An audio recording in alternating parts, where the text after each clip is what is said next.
Welcome back to our channel students. तो ये second part है यूनिट 4 का। ठीक है, तो इस वीडियो में हम पढ़ेंगे speech delivery, nuances of speech delivery, methods of speech delivery, presentation and its strategies and public speaking and it's 3 pillars. ठीक है, तो पहले हम बात करते हैं स्पीच डिलीवरी क्या है। स्पीच डिलीवरी होता है when you deliver your content on the stage, it is known as speech delivery. जब आप एक स्टेज पर एक ऑडियंस होता है, लाइव ऑडियंस, उनके सामने जब आप अपनी स्पीच को डिलीवर करते हो तो वो होता है स्पीच डिलीवरी। अब आता है इसमें nuances of speech delivery. Nuances क्या होता है? नुएंसेस का मतलब होती है minute differences which makes your presentation और योर डिलीवरी वेरी इंप्रेसिव। ठीक है, तो माइन्यूट नुएंसेस होती है ऐसी छोटी छोटी चीज़ें जिससे आपकी प्रेजेंटेशन या स्पीच डिलीवरी और भी ज़्यादा अच्छी हो जाती है। तो नुएंसेस आप प्रेजेंटेशन में भी आप लिखेंगे और स्पीच डिलीवरी में भी। ठीक है, तो दोनों के नुएंसेस सेम ही आ जाएंगे। ठीक है, तो नुएंसेस क्या होती है जिससे आपकी स्पीच डिलीवरी और अच्छी हो सकती है? पहली होती है बॉडी लैंग्वेज। देखो, आपकी बॉडी लैंग्वेज से भी आपकी स्पीच डिलीवरी बहुत अच्छी होती है। आप खुद को रखो, आप एज अ ऑडियंस कहीं बैठे हो और आप एक स्पीकर को सुन रहे हो, वो स्पीच डिलीवर कर रहा है, तो आप देखोगे ना कि उसकी बॉडी लैंग्वेज, उसका चलने का स्टाइल कैसा है। अच्छा होगा तो आप इंप्रेसिव होंगे कि क्या पर्सनालिटी है, कितना अच्छा इसका चलने का स्टाइल है ना, एकदम प्रोफेशनल। उसका ड्रेसिंग सेंस, क्योंकि ये सब बॉडी लैंग्वेज में आता है, आपकी नॉन वर्बल कम्युनिकेशन में आता है। ड्रेसिंग सेंस, आपका बॉडी लैंग्वेज, जेस्चर्स, तो ये सब भी आपकी डिलीवरी को और स्पीच डिलीवरी को बहुत अच्छा बना देते हैं। फिर नेक्स्ट इसमें आता है करेक्ट आर्टिकुलेशन। आर्टिकुलेशन एकदम सही होना चाहिए। Then moderate rate of speech, मतलब ज़्यादा भागो मत, ज़्यादा तेज़ तेज़ मत बोलो या ज़्यादा स्लो भी मत बोलो। अपनी स्पीड को, जो बोलने का स्पीड है उसको एक मॉडरेट रखो, नॉर्मल रखो। ठीक है, next is proper stage coordination. आप स्टेज कोऑर्डिनेशन को अच्छे से मेंटेन करो कि प्रॉपर आपका जो सिस्टम है जिसमें आप बोलोगे, लाइक माइक वगैरह, स्पीकर्स, वो सब प्रॉपरली अरेंज है या नहीं। जहाँ आप खड़े होंगे, पोडियम, स्टेज, वो सब प्रॉपर अरेंज है या नहीं, तो इन सब का भी आप ध्यान रखोगे। Next is clarity. आपको वर्ड्स को ऐसे सिलेक्ट करना है जो एकदम क्लियर हो, सबको समझ आए, ज़्यादा टेक्निकल वर्ड्स या जार्गन्स का यूज़ करने से बचना है। देन इज़ फ्लुएंसी, जिसका मतलब है फ्लो। ठीक है, तो आपकी जो स्पीच डिलीवरी एक फ्लो में होनी चाहिए, ज़्यादा फिलर्स का यूज़ नहीं करना है। फिलर्स मीन्स ये सब होते हैं फिलर्स, तो इनको अवॉइड करना है हमें। यही चीज़ आप पब्लिक स्पीकिंग में भी पढ़ोगे, ये इनके पिलर्स भी है, क्लैरिटी, फ्लुएंसी। ठीक है, तो ये सब है नुएंसेस।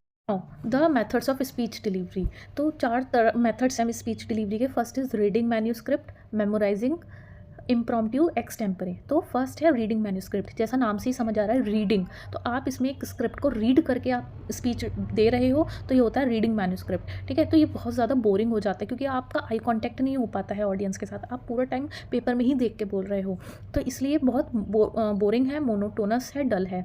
ठीक है, देन इसमें आपका कोई भी आई कॉन्टैक्ट नहीं हो रहा है, no use of body language. ठीक है, और आप ये एकदम रिजिड है। रिजिड मतलब आप इसमें स्पीच डिलीवरी को चेंज नहीं कर सकते, क्यों? क्योंकि आप पूरा देख के बोल रहे हो, तो आप एज इट इज़ ही उसको डिलीवर करते हो। और ये टाइम टेकिंग भी हो सकता है क्योंकि आप पूरा एज इट इज़ रट के बोल रहे हो, तो ऑडियंस भी इतनी ज़्यादा एंगेज आपके साथ नहीं होगी, रैपो बिल्ड नहीं होता रीडिंग मैन्यूस्क्रिप्ट में। ठीक है, तो ये इसके डिसएडवांटेजेस है। एडवांटेजेस क्या है रीडिंग मैन्यूस्क्रिप्ट में, कि इसमें no fear of missing content, आप इसमें कुछ भी भूलते नहीं क्योंकि आप पूरा टाइम देखकर ही, पढ़ के ही बोल रहे हो, तो इसमें आप कुछ भूलने का कोई डर ही नहीं है ना, तो ये इसका एक एडवांटेज है। दूसरा एडवांटेज है नो चांसेस ऑफ मिस्टेक्स। देखो, जब आपके पास पूरा एक एक चीज़ आप देखकर ही बोल रहे हो, तो उसमें जो भी आपने फैक्ट्स एंड फिगर्स लिखे होंगे, एग्जैक्ट आप इन्फॉर्मेशन डिलीवर कर रहे हो, तो कोई उसमें कंटेंट का गलत बोलने का कोई चांस भी नहीं है। Next is memorising. मेमोराइजिंग नाम से ही समझो, आप किसी चीज़ को याद करके बोल रहे हो, तो मेमोराइजिंग स्पीच डिलीवरी क्या होता है कि when you give your delivery by memorising the content, है ना, जब आप अपने कंटेंट को याद करके बोलते हो तो वो होता है मेमोराइजिंग। तो अच्छा, इसका एडवांटेजेस क्या है कि ये फ्लेक्सिबल है। क्यों? क्योंकि आप इसमें चेंजेस भी कर सकते हो अपने अकॉर्डिंग, अगर आपको लगता है कि कोई रिक्वायरमेंट है, क्योंकि आप इसमें स्क्रिप्ट को एज इट इज़ देखकर नहीं बोल रहे हो, आप याद करके बोल रहे हो, तो इसमें आप थोड़े बहुत चेंजेस भी कर सकते हैं। ठीक है, देन नेक्स्ट क्या है, इसमें आई कॉन्टैक्ट आपका ऑडियंस के साथ हो रहा है, तो ये भी इसका एक एडवांटेज है। थर्ड एडवांटेज है कि आप इसमें बॉडी लैंग्वेज यूज़ कर रहे हो। नेक्स्ट एडवांटेजेस कि आपका ऑडियंस से रैपो बिल्ड हो रहा है, कनेक्शन बिल्ड हो पा रहा है। ठीक है, क्योंकि आपका उसमें आई कॉन्टैक्ट हो रहा है, तो ऑडियंस आपसे कनेक्ट कर पा रही है, तो और ये इतना बोरिंग डल भी नहीं होता है। हाँ, तो कुछ अब इसके डिसएडवांटेजेस भी हैं, जैसे कि इसमें फियर ऑफ मिसिंग कंटेंट, आप इसमें भूलने का डर रहता है क्योंकि आप याद करके बोल रहे हो सकता है कहीं आप ऐसे पॉइंट पे आके कुछ हो सकता है भूल जाओ, तो ये भी इसका एक डिसएडवांटेज है। नेक्स्ट डिसएडवांटेज आप ना ये टाइम टेकन भी हो सकता है, क्यों, जब आप याद करोगे चीज़ों को तो वो टाइम लेता है ना, तो ये टाइम टेकन भी हो सकता है।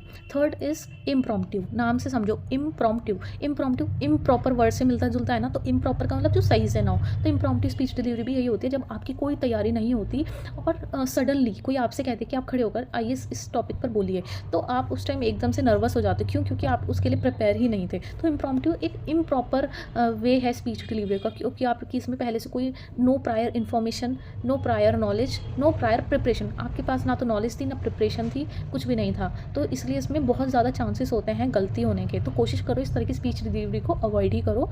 And if there is no chances to no possibility to avoid this speech delivery, then take your time, first think then speak. तो पहले थोड़ा सा टाइम लेके सोचो कि क्या बोलना है, फिर बोलो, ठीक है, जिससे कोई गलती होने के चांसेस बहुत कम हो आपके, ठीक है। तो ये है impromptu. Next is extempore. Extempore क्या होता है? जिसमें आपका थोड़ा प्रिपरेशन रहता है, आप प्रिपरेशन के साथ आते हो एक्सटेम्परे में, ठीक है, बट इसमें आप देखकर नहीं बोलते हो, आप इसमें नेचुरल थॉट्स ज़्यादा शेयर करते हो अपने।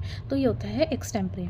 Now comes presentation and its strategies. तो प्रेजेंटेशन क्या होता है? वही जो हमने स्पीच डिलीवरी में मीनिंग लिखा था, वही प्रेजेंटेशन में भी आ जाएगा। प्रेजेंटेशन क्या होता है कि जब आप एक स्टेज पे ऑडियंस के सामने अपना स्पीच डिलीवरी देते हो, अपना प्रेजेंटेशन देते हो, तो वही होता है प्रेजेंटेशन, है ना।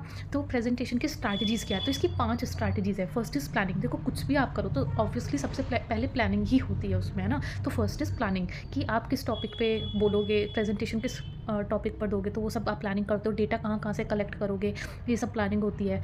Next comes preparation. प्रिपरेशन नाम से ही समझ आ रहा है, इसमें आप तैयारी करते हो। तो क्या तैयारी करते हो? जो आपने प्लान किया था पहले स्टेप में कि किस टॉपिक पर हम प्रेजेंटेशन देंगे, स्पीच डिलीवरी करेंगे, है ना, और उसमें किस किस सोर्स से हम डेटा लेंगे। तो अब आप वो डेटा आपने कलेक्ट कर लिया, अब आप उसमें सिलेक्ट करोगे कि किस डेटा को हमें रखना है, किस इन्फॉर्मेशन को इंक्लूड नहीं करना हमें, फिर उसको ऑर्गेनाइज करोगे, है ना। तो एक रफ ड्राफ्ट प्रिपेयर करोगे। तो ये होता है आपका प्रिपरेशन।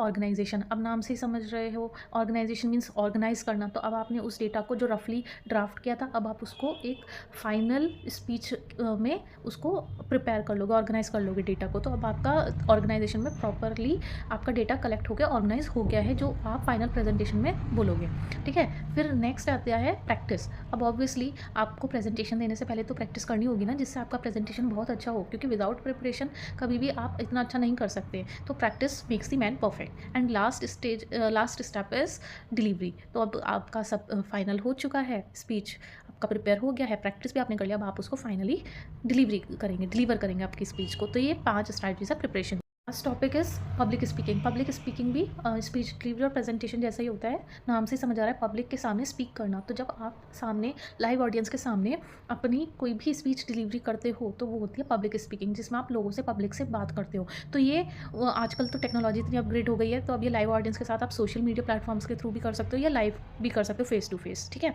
तो अब इसके 3 इंपॉर्टेंट पिलर्स हैं जो एग्जाम में आपसे पूछे जा सकते हैं पब्लिक स्पीकिंग के। तो कौन से वो 3 pillars? Clarity, fluency and confidence. इन 3 का होना बहुत ज़रूरी है आपकी स्पीच डिलीवरी में, पब्लिक स्पीकिंग में, क्योंकि यही आपकी स्पीच डिलीवरी को अच्छा भी बनाता है और ख़राब भी करता है। कैसे? First is clarity. क्लैरिटी का मतलब होता है क्लियर वर्ड्स का यूज़ करना, कोई टेक्निकल वर्ड्स का या जार्गन्स का यूज़ नहीं करना। क्यों? क्योंकि देखो, आपकी ऑडियंस में बहुत तरह के लोग होंगे, तो ज़रूरी नहीं है सबके लिए टेक्निकल वर्ड्स को समझना ईजी हो, या जार्गन्स वो ईजिली समझ सके। तो ऐसे वर्ड्स का सिलेक्शन रखो जो नॉर्मली सबको ईजिली समझ आ जाए, और जो आप कहना चाह रहे हो वही आपके आइडिया को एक्सप्रेस करें वर्ड्स, ठीक है। तो क्लैरिटी मीन्स क्लियर वर्ड्स, ठीक है। Next is confidence. देखो, जब आप कॉन्फिडेंस होंगे ना, तभी ऑडियंस भी आपकी बात पर ट्रस्ट करेगी। अगर आप कॉन्फिडेंट नहीं होंगे तो उन्हें डाउट होगा कि ये सही इन्फॉर्मेशन भी हमें दे रहा है कि नहीं, क्योंकि खुद ही कॉन्फिडेंट नहीं है बोलने में। इसलिए कॉन्फिडेंस इज़ वेरी इंपॉर्टेंट। और कॉन्फिडेंस कैसे अच्छा होता है? जब आप प्रैक्टिस करते हो। तो प्रैक्टिस ही हर चीज़ का बेस है, ठीक है। Last is fluency. फ्लुएंसी मतलब फ्लो। तो जो आप स्पीच डिलीवरी दे रहे हो वो एक फ्लो में होना चाहिए, फिलर्स नहीं होने चाहिए, पॉजेज नहीं होने चाहिए, बहुत लॉन्ग लॉन्ग पॉजेज नहीं होने चाहिए। शॉर्ट पॉजेज ऑब्वियसली वो सही है, बट लॉन्ग पॉजेज नहीं होने चाहिए, और ये नहीं होना चाहिए, ये फिलर्स होता है, ठीक है। इससे आपकी प्रेजेंटेशन बहुत ख़राब लगती है और आप नर्वस भी होते हैं। आप हो नर्वस, बट वो हमें दिखाना नहीं है, ठीक है। तो आपको अपनी स्पीच डिलीवरी में एकदम स्मूथली और फ्लो आपको डिलीवर करना है कंटेंट को, ठीक है। तो that's all from unit 4, and still if you want to ask something you can comment.